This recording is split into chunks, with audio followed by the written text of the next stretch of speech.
ओम नमो भगवते वासुदेवाय। आपके अपने यूट्यूब चैनल जय सनातनी में आप सबका एक बार फिर से स्वागत है। आज हम कार्तिक मास महात्म कथा सुनेंगे। अध्याय नंबर 1। कार्तिक मास महात्म कथा का क्या लाभ होता है, कार्तिक मास में हमें क्या करनी चाहिए क्या नहीं करनी चाहिए, क्या खानी चाहिए क्या नहीं खानी चाहिए, ये सब इस कथा के अंतर्गत ही आता है। इसलिए इस कथा को अवश्य सुननी चाहिए।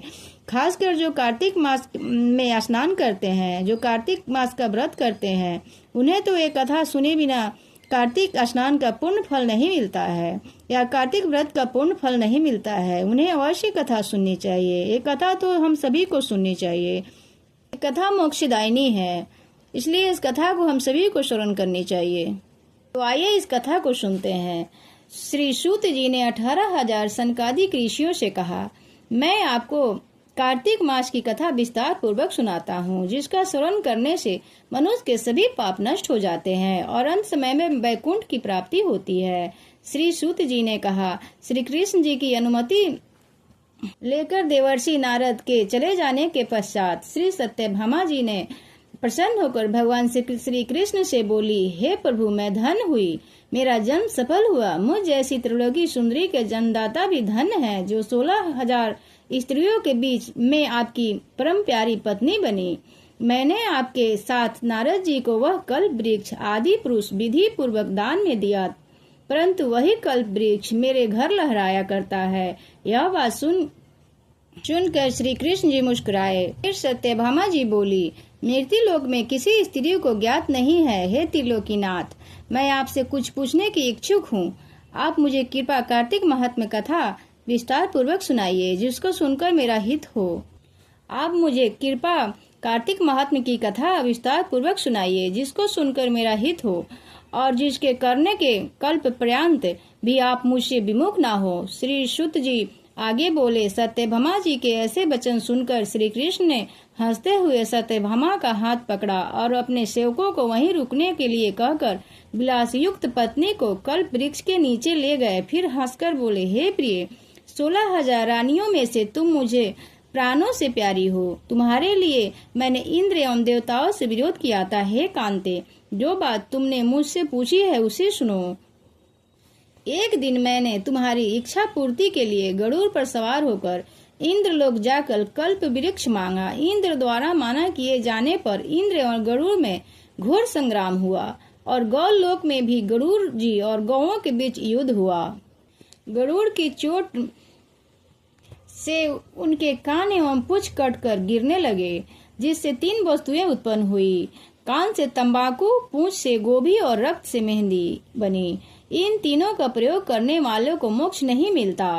तब गौओं ने भी क्रोधित होकर गरुड़ पर वार किया, जिससे उनके 3 पंख टूटकर नीचे गिर गए। इसके पहले पंख से नीलकंठ, दूसरे से मोर और तीसरे से चकवा चकवी उत्पन्न हुए।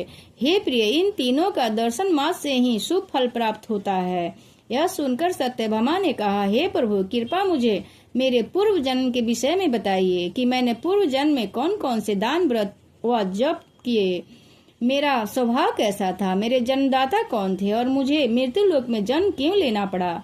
ऐसा मैंने कौन सा पुण्य कर्म किया था जिससे मैं आपकी अर्धांगिनी बनी।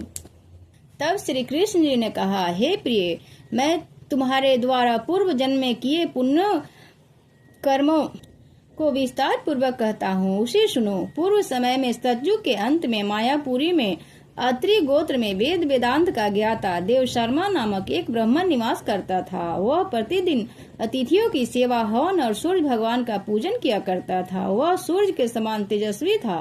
वृद्धावस्था में उसे गुणवती नामक कन्या प्राप्त हुई। उस पुत्रहीन ब्राह्मण ने अपनी कन्या का विवाह अपने ही चंद्र नामक शिष्य के साथ कर दिया।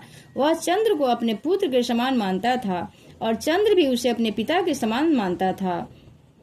एक दिन वे दोनों कुश व समिधा लेने के लिए जंगल गए थे। जब वे हिमालय की तलहटी में भ्रमण कर रहे थे, तब उन्हें एक राक्षस आता हुआ दिखाई दिया। उस राक्षस को देखकर भय के कारण उनके अंग शिथिल हो गए और वे वहां से भागने में असमर्थ हो गए। तब उस काल के समान राक्षस ने उन दोनों को मार डाला। चूंकि वे धर्मात्मा थे, इसलिए मेरे दूत उन्हें मेरे वैकुंठ धाम में मेरे पास लेकर आए। उन दोनों द्वारा आजीवन सूर्य भगवान की पूजा किए जाने के कारण मैं उन दोनों पर अति प्रसन्न हुआ। श्री गणेश जी, शिव जी, सूर्य व देवी माता, इन सबकी पूजा करने वाले मनुष्य को स्वर्ग की प्राप्ति होती है। मैं एक होता हुआ भी काल और कर्मों के भेद से 5 प्रकार का होता हूँ। जैसे एक देवदत्त, पिता, भ्राता आदि नामों से पुकारा जाता है। जब वे दोनों विमान में आरूढ़ होकर सूर्य के समान तेजस्वी रूपवान चंदन की माला धारण किए हुए मेरे भवन में आए तो वे दिव्य लोगों को भोगने लगे। तो हमने कार्तिक महात्म्य भाग 1 का आज श्रवण किया। कल दूसरे भाग का श्रवण करेंगे। आप लोग इसे जरूर सुनिएगा। अगर वीडियो अच्छी लगे तो लाइक, सब्सक्राइब और शेयर जरूर कर दीजिएगा। ओम नमो भगवते वासुदेवाय।